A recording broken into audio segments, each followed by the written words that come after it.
അതായത് ഇപ്പോൾ twin babies ഒക്കെ ഉണ്ടാകും. അപ്പോൾ അറ്റ് എ ടൈം കുട്ടീനെ ഫീഡ് ചെയ്യാൻ പറ്റിയെന്ന് വരില്ല. അപ്പോൾ അങ്ങനെയുള്ള അമ്മമാർക്കാണെങ്കിൽ ഫുട്ബോൾ മെത്തേഡ് ആപ്റ്റ് ആയിരിക്കും. അതാണെന്ന് വെച്ചിട്ടുണ്ടെങ്കിൽ ഇരുന്ന് ചെയ്യാൻ. ഹലോ ഗൈസ്, എല്ലാവർക്കും ഇന്നത്തെ പുതിയൊരു വീഡിയോയിലേക്ക് സ്വാഗതം. ഞങ്ങൾ ഇന്ന് രാവിലെ വീടിനടുത്തുള്ള അങ്കനവാടിയിൽ പോയിരുന്നു. പോകാനൊരു കാരണം കൂടെ ഉണ്ട് കേട്ടോ, നമുക്ക് വഴിയെ മനസ്സിലാക്കാം. കണ്ണൂർ ജില്ലയിലെ കൊളച്ചേരി പഞ്ചായത്തിലെ പെരുമാച്ചേരി അങ്കനവാടിയിലെ കാഴ്ചകളാണ് നമ്മളിപ്പോൾ കണ്ടുകൊണ്ടിരിക്കുന്നത്. ഞങ്ങൾ ഇന്നിവിടെ വരാനുള്ള കാരണം എന്നുള്ളത് ലോക മുലയൂട്ടൽ വാരത്തോടനുബന്ധിച്ച് MVR ആയുർവേദ മെഡിക്കൽ കോളേജിലെ ഡോക്ടർമാർ അംഗനവാടികളിൽ വന്ന് ബോധവൽക്കരണ ക്ലാസ് നടത്തിയിരുന്നു. അതിലെ പ്രധാന വിഷയം എന്ന് പറയുന്നത് മുലയൂട്ടലിൻ്റെ പ്രാധാന്യം, ശരിയായ മുലയൂട്ടൽ രീതി, അമ്മയുടെ ഭക്ഷണക്രമം എന്നതാണ്.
ക്ലാസ് തുടങ്ങാൻ സമയമായി.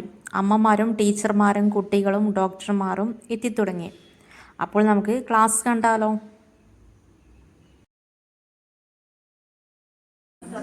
തുടങ്ങുന്ന ആ സമയത്ത് സ്കൂള് അംഗൻവാടി ആ പ്രവേശനോത്സവമൊക്കെ തുടങ്ങുന്ന സമയത്തും ഇവർ ആദ്യം തന്നെ വന്നിട്ടുണ്ടായിരുന്നു. നമ്മളെ സ്കൂളിലായാലും അംഗൻവാടിയിലായാലും ക്ലാസ് എടുത്ത് കൊടുക്കാമെന്നുള്ള ഇതുമായി ഇവർ വന്നിട്ടുണ്ടായിരുന്നു. അപ്പോൾ നമുക്കറിയാം ഇപ്രാവശ്യം സ്കൂളിൽ ഒരാഴ്ച നിങ്ങൾക്കൊരു ബോധവൽക്കരണ ക്ലാസ് തരാൻ വേണ്ടിയിട്ടാണ്. അപ്പോൾ നേരത്തെ പരിചയപ്പെടുത്തിയത് പോലെ തന്നെ നമ്മളെല്ലാം MVRലെ ഡോക്ടേഴ്സാണ്. അപ്പോൾ ക്ലാസ് എടുക്കാനായിട്ട് മിത്രനെ സ്വാഗതം ചെയ്യും.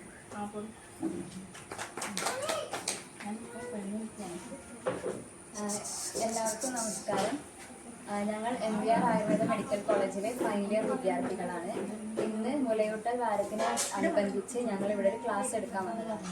അപ്പോൾ ഇന്ന് നമ്മളിവിടെ ചർച്ച ചെയ്യുന്നത് മുലയൂട്ടലിൻ്റെ പ്രാധാന്യവും അത് അമ്മമാർക്കും കുട്ടികളിലും ഉണ്ടാകുന്ന ഗുണങ്ങളും, പിന്നെ അമ്മമാർ മുലയൂട്ടലിൻ്റെ സമയത്ത് ഫേസ് ചെയ്യുന്ന കുറച്ച് ബുദ്ധിമുട്ടുകളൊക്കെ പറ്റിയാണ് നമ്മൾ ചർച്ച ചെയ്യുന്നത്. അപ്പോൾ ഇതൊരു ഇൻറ്ററാക്റ്റീവ് സെഷൻ ആയിട്ടാണ് എടുക്കുന്നത്. അപ്പോൾ നിങ്ങൾക്ക് എന്തെങ്കിലും ഡൗട്ടോ എന്തെങ്കിലുമൊക്കെ ചോദിക്കാനുണ്ടെങ്കിൽ നിങ്ങൾക്ക് ചോദിക്കാം. അപ്പോൾ ആയുർവേദത്തിൽ മുലപ്പാലിനെ അമൃതമായിട്ടാണ് പറയുന്നത്. പിന്നെ നമുക്കറിയാം മുലപ്പാലിനെ പറ്റി പറയുകയാണെങ്കിൽ ഒരുപാട് സവിശേഷതകളുണ്ട്. അതായത് ഇത് പ്രകൃതി കുഞ്ഞുങ്ങൾക്കായി തന്നിട്ടുള്ള ഏറ്റവും മഹത്വമായിട്ടുള്ള ഒരു ഘടകം തന്നെയാണ്. പിന്നെ ഈ മുലയൂട്ടലിനെ പറ്റി പറയുകയാണെങ്കിൽ ഒരു കുട്ടി ജനിച്ചതിന് ശേഷം പിന്നെ എല്ലാ തരത്തിലുള്ള പ്രതിരോധ ശേഷിക്ക് വേണ്ട എല്ലാ ഘടകങ്ങളും ഈ ഒരു കൊളസ്ട്രത്തിലുണ്ട്. അപ്പോൾ ഇതെന്തായാലും കൊടുക്കണം ഒരു കുഞ്ഞിന്. പിന്നെ അടുത്തത് പറയുമ്പോൾ നമ്മൾ ഇപ്പോൾ നിങ്ങളെല്ലാവരും അമ്മമാരൊക്കെ ആണല്ലോ, അപ്പോൾ കുട്ടികൾ ഒരു ദിവസം എത്ര നേരം പാല് കൊടുക്കണം എന്ന് തോന്നുന്നത്?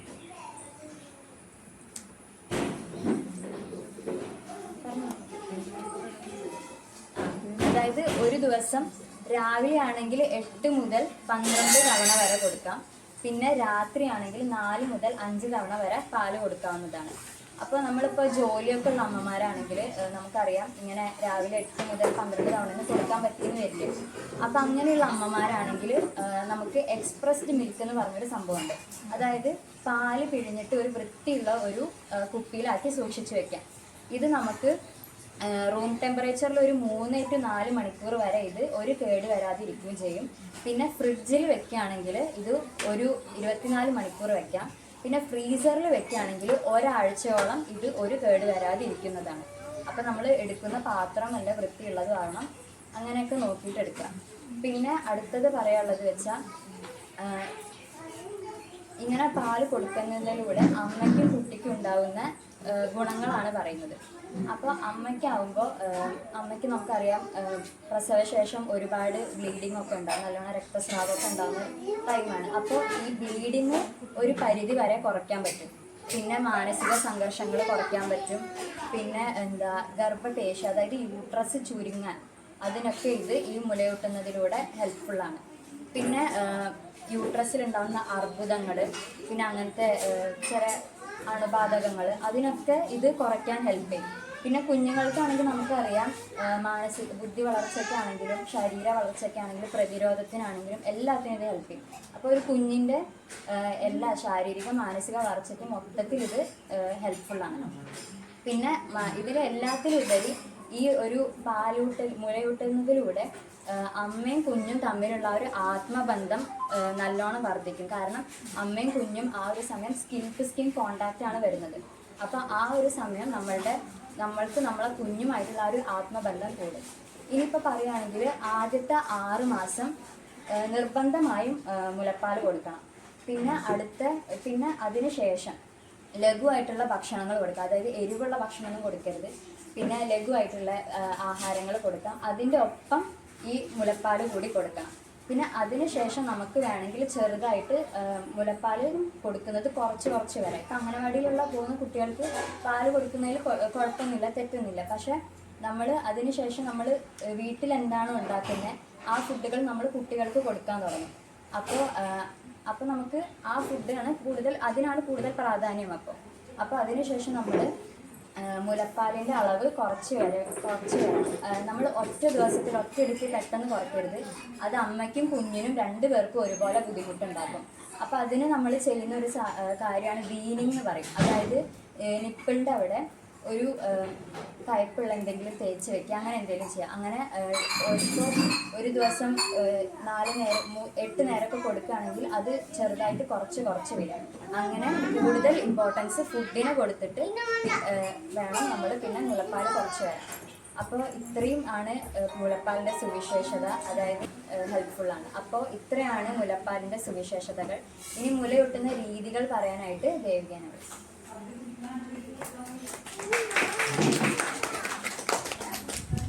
ഇപ്പോൾ നേരത്തെ മിത്ര പറഞ്ഞ പോലെ മുലയൂട്ടലും അതിൻ്റെ പ്രാധാന്യം നിങ്ങൾക്ക് മനസ്സിലായെന്ന് വിശ്വസിക്കുന്നു. അപ്പോൾ അടുത്തതായിട്ട് എങ്ങനെയാണ് ഒരു കുഞ്ഞിനെ നല്ല രീതിയിൽ മുലയൂട്ടണം, അല്ലാന്നുണ്ടെങ്കിൽ എങ്ങനെയാണ് കുഞ്ഞിനെ വൃത്തിയിൽ പിടിക്കേണ്ടത് എന്നുള്ളതാണ് ഞാനിവിടെ സംസാരിക്കുന്നത്. അപ്പോൾ ഫസ്റ്റ് എല്ലാത്തിനും മുന്നേ നമ്മൾ ശ്രദ്ധിക്കേണ്ട കുറച്ച് കാര്യങ്ങളുണ്ട്. അപ്പോൾ ഇപ്പം മുലയൂട്ടുന്നതിന് മുന്നേ അമ്മയുടെ മാറിടം അഥവാ സ്ഥാനം വൃത്തിയായി സൂക്ഷിക്കാൻ ശ്രദ്ധിക്കാം. ഇപ്പം വെള്ളം കൊണ്ട് കഴുകാം. അല്ലാന്നുണ്ടെങ്കിൽ ഇപ്പം സെക്ഷനൊക്കെ കഴിഞ്ഞ അമ്മമാരാണെങ്കിൽ ബാത്റൂമിലേക്കൊക്കെ നടന്നു പോകാൻ ബുദ്ധിമുട്ടുണ്ടാവും. അപ്പോൾ അവർക്കാണെങ്കിൽ നമ്മൾ കോട്ടൺ തുണി എടുത്തിട്ട് വെള്ളത്തിൽ മുക്കി നനച്ച് അവിടെ നിന്ന് തുടച്ചു കൊടുക്കാം. അതിന് ശേഷം വേണം മുലയൂട്ടാൻ. അത് ഒന്നാമത്തെ ശ്രദ്ധിക്കേണ്ട കാര്യം. പിന്നെ രണ്ടാമത്തെ ശ്രദ്ധിക്കേണ്ട കാര്യം എന്ന് വെച്ചിട്ടുണ്ടെങ്കിൽ ചില അമ്മമാർ കോമൺ ആയിട്ട് ചെയ്യുന്ന ഒരു മിസ്റ്റേക്കാണ് മുലക്കണ്ണ് അഥവാ നിപ്പിൾ മാത്രം കുട്ടിയുടെ വായിൽ വെച്ച് കൊടുക്കും. അങ്ങനെ ചെയ്യാൻ പാടില്ല. അങ്ങനെ ചെയ്യുന്നതിനെ കൊണ്ടുള്ള ദോഷം എന്താണെന്ന് വെച്ചിട്ടുണ്ടെങ്കിൽ അമ്മക്ക് പെയിൻ ഉണ്ടാവും, അതേപോലെ കുട്ടിക്ക് സക്ക് ചെയ്തെടുക്കാനും പറ്റൂല, പാല് കുടിക്കൽ കുറവായിരിക്കും. അതാണ് ശ്രദ്ധിക്കേണ്ട കാര്യം രണ്ടാമതായിട്ട്. പിന്നെ മൂന്നാമത്തത് എന്ന് പറയുമ്പം നേരത്തെ പറഞ്ഞ പോലെ മുലക്കണ്ണും അതേപോലെ അതിന് ചുറ്റുമുള്ള കറുത്ത മൊത്തമായിട്ട് കുട്ടിയുടെ വായിൽ വെച്ച് കൊടുക്കണം. അതാണ് ശരിയായ രീതി, പാല് കൊടുക്കേണ്ട ശരിയായ രീതി. പിന്നെ ഈ കൊടുത്ത് കഴിഞ്ഞതിന് ശേഷം കുട്ടിക്ക് ഗ്യാസ് അതൊക്കെ നമ്മൾ ഈ തട്ടിക്കളിയില്ല ബാക്കിങ്ങനെ, അതിന് ബേർപ്പിംഗ് മെത്തേഡ് എന്ന് പറയാം, അതും ചെയ്ത് കൊടുക്കാം. അപ്പോൾ അതൊക്കെ ഞാനിപ്പോൾ കാണിച്ചു തരാം. അപ്പോൾ ഫസ്റ്റ് നമ്മൾ ചെയ്യേണ്ട ഒരു മെത്തേഡാണ് ക്രാഡിൽ ഹോൾഡിംഗ് മെത്തേഡ് എന്ന് പറയും. അങ്ങനെയുള്ള പൊസിഷനിലൊന്നും കൊടുക്കാതിരിക്കാൻ ശ്രദ്ധിക്കാം.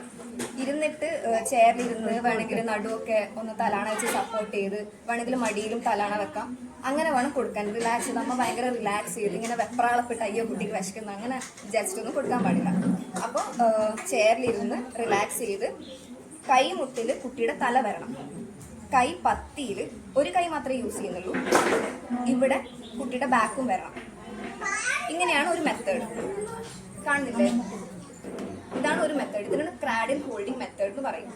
ഇങ്ങനെയാണ് പാല് കൊടുക്കുന്നത്. ഇനി നെക്സ്റ്റ് മെത്തേഡ് ഉണ്ട്, അതാണ് cross cradle method. Cross cradle method അത് നമ്മളുടെ കൈയുടെ പൊസിഷൻ സെയിം ആയിരിക്കും, പക്ഷെ കുട്ടിയുടെ ഇത് പൊസിഷൻ മാറും. അതെങ്ങനെയാണെന്നുണ്ടെങ്കിൽ, അതായത് ഇപ്പോൾ ട്വിൻ ബേബീസ് ഒക്കെ ഉണ്ടാകും. അപ്പോൾ അറ്റ് എ ടൈം കുട്ടീനെ ഫീഡ് ചെയ്യാൻ പറ്റിയെന്ന് വരില്ല. അപ്പോൾ അങ്ങനെയുള്ള അമ്മമാർക്കാണെങ്കിൽ ഫുട്ബോൾ മെത്തേഡ് ആപ്റ്റ് ആയിരിക്കും. അതാണെന്ന് വെച്ചിട്ടുണ്ടെങ്കിൽ ഇരുന്ന് ചെയ്യാൻ ശ്രദ്ധിക്കും. ഇപ്പം ഇരുന്നിട്ടാണെങ്കിൽ ഇരുന്നാൽ ഞാൻ കാണുമോ? ഇങ്ങനെ ഇരുന്നിട്ട് രണ്ട് സൈഡിലും തലാണ വെക്കാം. തലാണ വെച്ചിട്ട് കുട്ടിയുടെ കൈ നമ്മളുടെ മാറിടത്തിലേക്ക് വരുന്ന പോലെയും കുട്ടിയുടെ കാല് നമ്മളുടെ ഈ കൈമുട്ടിന്റെ ഉള്ളിലേക്കൂടെ പോയിട്ട് തലാണയ്ക്ക് കാല് സപ്പോർട്ട് ചെയ്യുന്ന പോലെ പിടിച്ച് പാൽ കൊടുക്കാം. ഇങ്ങനെ ഇങ്ങനെ. ഇതാണ് ഫുട്ബോൾ മെത്തേഡ്. ഇപ്പൊ രണ്ട് കുട്ടി ഉണ്ടെങ്കിൽ ട്വിൻ ബേബീസ് ആണെങ്കിൽ ഇങ്ങനെ പിടിച്ചിട്ട് കൊടുക്കാം. പിന്നെയുള്ളതാണ് സൈഡ് ലേയിങ് പൊസിഷൻ. അതെന്ന് പറയുമ്പം എല്ലാവരും ചെയ്യണമെന്ന് പറയില്ല, കാരണം ഇവിടെ റിസ്ക്, അതായത് ബുദ്ധിമുട്ടുകൾ കൂടുതലാണ്. ഇപ്പം നമ്മൾ കുറേ അമ്മമാരാണ് ചെരിച്ചിട്ട് ഇങ്ങനെ കൊടുക്കുക, അതാണ് മെത്തേഡ്. അപ്പം എനിക്ക് ചെരിച്ചിട്ട് ഇങ്ങനെ കുട്ടീനെ ചെരിച്ചിട്ട് ഇങ്ങനെ കൊടുക്കാൻ പറ്റും. പക്ഷെ ഇവിടെ എന്താ ബുദ്ധിമുട്ട് വരാമെന്ന് വെച്ചിട്ടുണ്ടെങ്കിൽ അമ്മ ഉറങ്ങിപ്പോവാനുള്ള ചാൻസ് വളരെ കൂടുതലാണ്. പിന്നെ കുട്ടിക്കും പാല് കുടിച്ചുകൊണ്ട് ഇപ്പം ചോക്കിങ്, അതുപോലെ ഇപ്പം പാലിപ്പം നെറുകയിൽ പോയിട്ടൊക്കെ ഉള്ള ബുദ്ധിമുട്ടൊക്കെ വരും. അതേപോലെ കുട്ടിയുടെ മുഖത്തേക്ക് ഇപ്പം മുലകളൊക്കെ വന്നിട്ട് ശ്വാസതടസ്സം, അങ്ങനെയുള്ള എല്ലാ പ്രശ്നങ്ങളും ഈ ഒരു പൊസിഷനിൽ വരും. അപ്പം അതൊന്ന് ശ്രദ്ധിക്കാം. പിന്നെ എപ്പോഴും നമ്മളുടെ മുലയൂട്ടുന്ന സമയത്ത് നമ്മൾ ഒന്ന് ശ്രദ്ധിക്കേണ്ട കാര്യം എന്ന് വെച്ചിട്ടുണ്ടെങ്കിൽ, കുട്ടിക്ക് എപ്പോഴും നമ്മൾ ചെയ്യുന്നൊരു മിസ്റ്റേക്കാണ് കുട്ടിയുടെ തല മാത്രം ചിരിച്ചിട്ട് പാല്. അങ്ങനെ ചെയ്യാൻ പാടില്ല. ബോഡി ഒന്നടങ്കം ഇങ്ങനെ കൊടുക്കണം. ഇപ്പം നമുക്കാണെങ്കിലും ചിരിച്ചിട്ട് വെള്ളം കുടിക്കുമ്പോൾ ഒരു ബുദ്ധിമുട്ടുണ്ടാവും. അപ്പം നമ്മൾ ബോഡിയും തലയും ഒന്നടങ്ങി ഇങ്ങനെ ചിരിച്ചിട്ട് വേണം പാൽ കൊടുക്കാൻ. അപ്പം ഇതേ ഉള്ളൂ 4 മെത്തേഡായിട്ടുള്ളത്. ഇതിൽ ഏറ്റവും നല്ല മെത്തേഡ് എന്ന് പറയുമ്പോൾ ഫസ്റ്റ് ഞാൻ കാണിച്ച ഈ ഒരു മെത്തേഡാണ്, ക്രാഡിൽ ഹോൾഡിംഗ് മെത്തേഡ്. അപ്പം ഇതാണ് 4 മെത്തേഡ്. പിന്നെയുള്ളത് ഫീഡ് ചെയ്തതിന് ശേഷം ബേർപ്പിംഗ് മെത്തേഡ്, ഈ ഗ്യാസ് പോകാൻ വേണ്ടിയിട്ട് ചെയ്യുന്നത്. അതെന്ന് വെച്ചിട്ടുണ്ടെങ്കിൽ കുട്ടിയുടെ തല ഇങ്ങനെ പിടിച്ച് കുട്ടിയുടെ ഈ വയറും ചെസ്റ്റും നമ്മളുടെ ഷോൾഡറിൻ്റെ മേലെയായിട്ട് വരുന്ന പോലെ പ്രസ് ചെയ്യണം. അതായത് വയർ ജസ്റ്റ് ഒന്ന് പ്രസ് ചെയ്ത് പിടിക്കണം. എന്നിട്ട് കുട്ടീനെ നമ്മളുടെ ഈ താഴെ ഭാഗം വരാൻ പാടില്ല, ഈ ബട്ടക്സിൻ്റെ മേലെയായിട്ട് ഇങ്ങനെ കൈവച്ച് കോണാകൃതിയിൽ കൈവച്ചിട്ട് ജസ്റ്റ് ഒന്ന് തട്ടിക്കൊടുക്കുക മേലോട്ട്. 2 3 1 2 3 ഇങ്ങനെ വേണം ഗ്യാസ് കളയാൻ വേണ്ടി. അപ്പോൾ കുട്ടി എപ്പോഴും വിശന്നിട്ട് മാത്രമുള്ള കാര്യമാണ്. ഇപ്പം മൂത്രമൊഴിച്ചിട്ട് നനഞ്ഞിട്ട് വേണമെങ്കിൽ കരയാം, തണുപ്പടിച്ചിട്ട് കരയാം. അപ്പോൾ അതൊക്കെ ഒന്ന് ശ്രദ്ധിക്കാം. ഇതാണ് 4 മെത്തേഡ്. ഇട്ടിട്ട് ആ ഒരു ഏരിയയിൽ മസാജ് ചെയ്ത് കൊടുക്കാം. അപ്പം നിപ്പിൾ കറക്റ്റായിട്ട് വരും. പിന്നെ വരുന്നതാണ് ഫീഡ് ചെയ്യുന്ന സമയത്തുള്ള പ്രശ്നം. അപ്പോൾ ഫീഡ് ചെയ്യുന്ന സമയത്ത് എന്നാൽ ഈ നേരത്തെ പറഞ്ഞു പ്രോപ്പറായിട്ട് കുട്ടി ആ ബ്ലാക്ക് ഏരിയ മൊത്തം കവർ ചെയ്തിട്ടില്ലെങ്കിൽ ഈ നിപ്പിൾ കടിക്കാൻ ചാൻസ് ഉണ്ട്. അപ്പോൾ ഈ നിപ്പിൾ കടിച്ചാൽ അവിടെ നിന്ന് മുറിവ് ഉണ്ടാവും. അപ്പോൾ ഇവിടെ തന്നെ ഹൈലി പ്രോൺ ടു ഇൻഫെക്ഷൻ ആണ്, അണുബാധയൊക്കെ ഉണ്ടാകാൻ ചാൻസ് ഉള്ള സ്ഥലമാണ് ഈർപ്പൊക്കെ നിൽക്കുന്നത് കൊണ്ട്. അപ്പോൾ കുട്ടി അവിടെ നിന്ന് തന്നെയാണ് ഫീഡ് കുടിക്കുകയും ചെയ്യുന്നത്. അപ്പോൾ കുട്ടീൻ്റെ വായിലേക്കും ആ ഇൻഫെക്ഷൻ പകരാൻ നല്ല ചാൻസ് ഉള്ളതാണ്. അപ്പോൾ ഈ ഇൻഫെക്ഷൻ കുട്ടീൻ്റെ വായിലേക്ക് വന്നാൽ കുട്ടീൻ്റെ വായിലൊരു വെള്ള പൂപ്പൽ പോലെ കാണും. അതിന് ഓറൽ കാനിഡിയാസ് എന്ന് പറയും. അപ്പോൾ ഈ കണ്ടീഷൻ ഒഴിവാക്കാൻ നമുക്ക് എന്ത് ചെയ്യാം?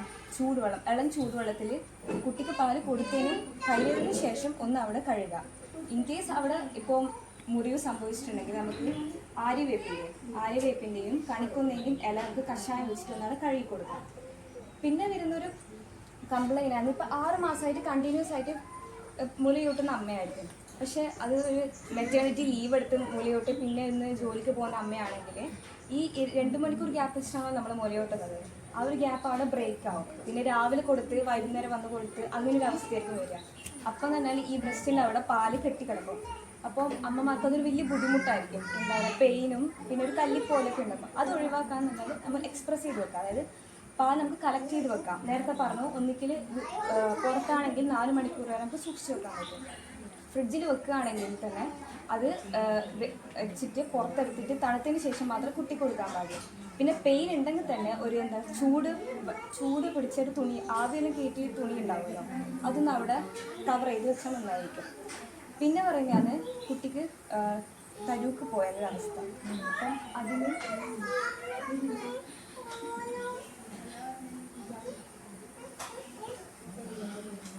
അപ്പോൾ കുട്ടിക്ക് തരൂക്ക് പോയിട്ടുണ്ടെങ്കിൽ തന്നെ ഇങ്ങനെ കിടത്തുക. പിന്നെ ഈ കൈയിൻ്റെ ഈ ഒരു ഭാഗമല്ലേ, ഈ ഒരു ഭാഗം വെച്ചിട്ട് 5 പ്രാവശ്യം ഇങ്ങനെ തട്ടി കൊടുക്കാം. പിന്നെ നേരെ ഈ നമ്മൾ കൈ പിടിക്കുമ്പോൾ ഈ സൈഡ് ഇങ്ങനെ മൂക്കും വായും കവർ ചെയ്യാണ്ട് വേണം പിടിക്കാം. പിന്നെ നേരെ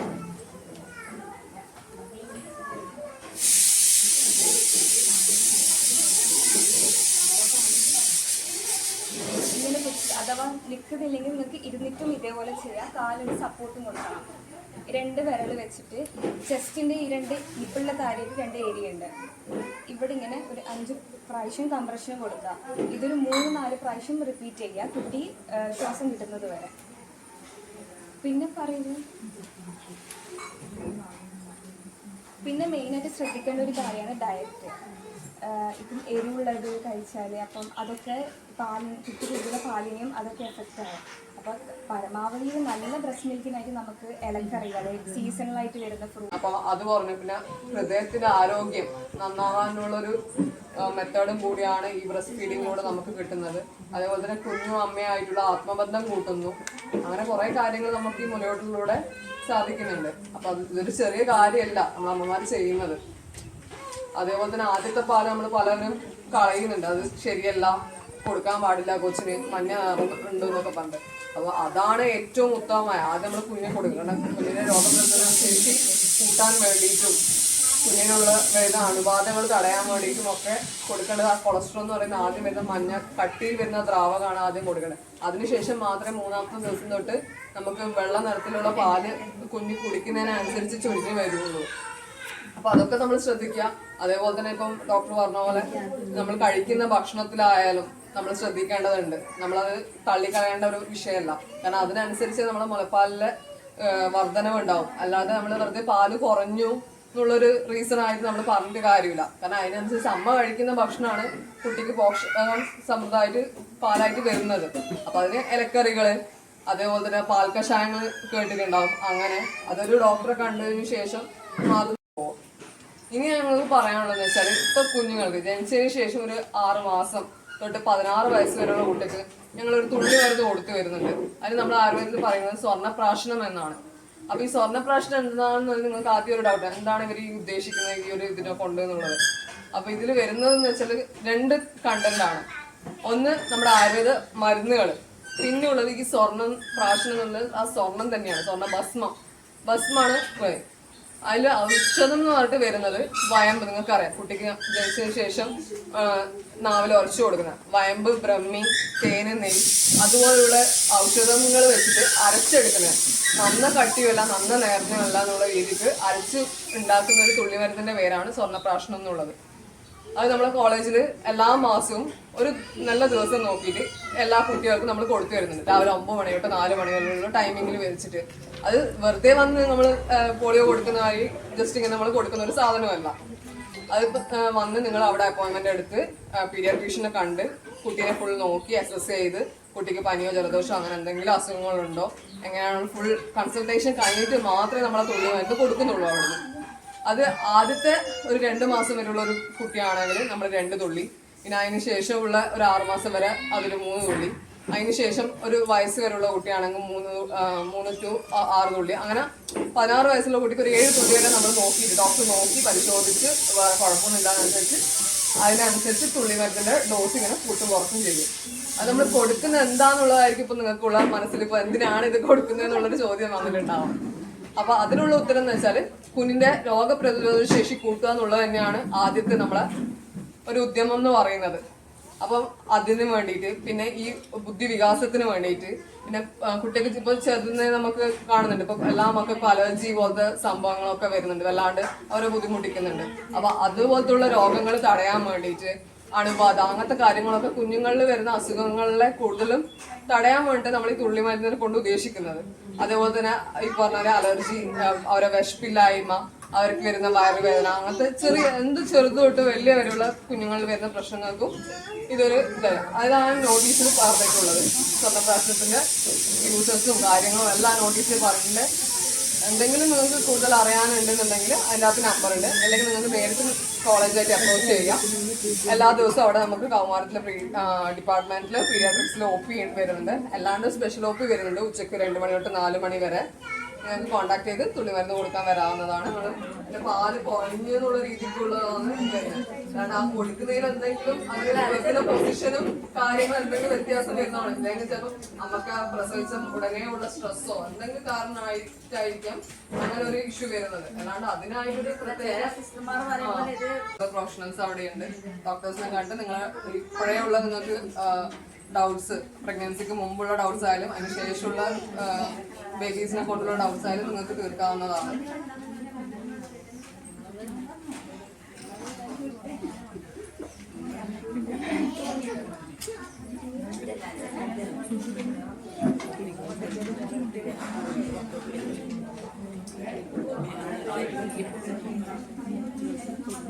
പഠിപ്പിക്കുക എന്നുള്ളൊരു കർത്തവ്യമാണ് ഇപ്പോൾ ഏൽപ്പിച്ചിരിക്കുന്നത്. പിന്നെ ക്ലാസ്സൊക്കെ നല്ല നല്ല ക്ലാസ്സായിരുന്നു, എല്ലാവരും നല്ല രീതിയിൽ തന്നെ എടുത്തു വന്നു. നമ്മുടെ സെക്ഷനൊക്കെ എല്ലാം കഴിഞ്ഞു, എന്നാലും ഒരു പുതിയ അറിവായിട്ട് മനസ്സിലാക്കി. വേറെ പ്രഗ്നൻ്റ് ആയവരുണ്ട്, മുലയൂട്ടുന്നവരൊക്കെ ഉണ്ട് ഇതിൽ. നല്ല ക്ലാസ്സാണ്. പിന്നെ എനിക്കിപ്പോൾ ഈ ക്ലാസ്സിൽ അറ്റൻഡ് ചെയ്തതിൽ ഒരു പുതിയ അറിവായി തോന്നി. എൻ്റെ വിചാരം ഇംഗ്ലീഷിൽ മാത്രമേ ഈ വാക്സിൻ കൊടുക്കലുള്ളൂ എന്നാണ്. ഇത്ര 3 കുട്ടികളുണ്ട് എനിക്ക്. അപ്പം ഈ 3 പേർക്കും അറിയാത്തൊരു പുതിയ അറിവായിരുന്നു ഇത്. ഈ ഒരു സ്വർണ്ണപ്രാശനം അതൊരു പുതിയ അറിവായിട്ട് എനിക്ക് തോന്നി. ഇതിലിങ്ങനെ ഒരു സംരംഭം ഉണ്ടെന്ന് അറിഞ്ഞതിന് നല്ല കാര്യം, പുതിയ അറിവായി തോന്നി. ഇത്രയൊക്കെ എനിക്ക് പറയാനുള്ള. എല്ലാവരോടും ക്ലാസ് എടുത്ത എല്ലാവരോടും ഇതിൽ ഇങ്ങനെ ഒരു ചാൻസ് കേൾക്കാനൊരുക്കി തന്ന നമ്മുടെ അംഗൻവാടി എല്ലാവരോടും നന്ദി അറിയിക്കുന്നു. കണ്ടേക്കുന്നത് ഓഗസ്റ്റ് 23 ആണ്. അന്ന് 9 മണി തൊട്ട് 4 മണി വരെ കോളേജിൽ കൊടുത്തു തുടങ്ങുന്നതാണ്. ഇപ്പോൾ നിങ്ങൾ വരികയാണെങ്കിൽ നേരിട്ട് നിങ്ങൾക്ക് കോളേജിലേക്ക് വരാം. ഇതിൽ ആരെങ്കിലും മുമ്പേ കൊടുത്തതുണ്ടെങ്കിൽ ഞങ്ങൾ ആ നമ്പറിൽ കോൺടാക്ട് ചെയ്യുന്നതാണ്. തലേദിവസം വിളിച്ചു പറയും എങ്ങനെയാണെന്നുള്ളത്.